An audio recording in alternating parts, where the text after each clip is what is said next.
حضرت ابو ہریرہ رضی اللہ تعالی عنہ روایت کرتے ہیں کہ رسول اللہ صلی اللہ علیہ وآلہ وسلم نے ارشاد فرمایا کہ جب تک ایمان نہیں لاؤ گے جنت نہیں پاؤ گے، اور فرمایا کہ تم اس وقت تک مومن نہیں ہو سکتے جب تک آپس میں ایک دوسرے کے ساتھ محبت نہیں کرو گے، اور آگے چل کے فرمایا کہ کیا میں تم کو ایسی چیز نہ بتلاؤں کہ جس پر تم عمل کر کے ایک دوسرے کے ساتھ محبت کے رشتے میں بندھ جاؤ اور ایک دوسرے کے ساتھ محبت کرنا شروع کر دو۔ عرض کیا کیوں نہیں یا رسول اللہ صلی اللہ علیہ وآلہ وسلم، نعم ہاں یا رسول اللہ بتلائیے۔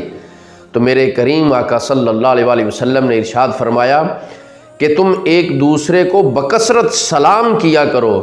کیونکہ جب تم سلام کرو گے تمہارے درمیان اللہ محبت پیدا فرما دے گا۔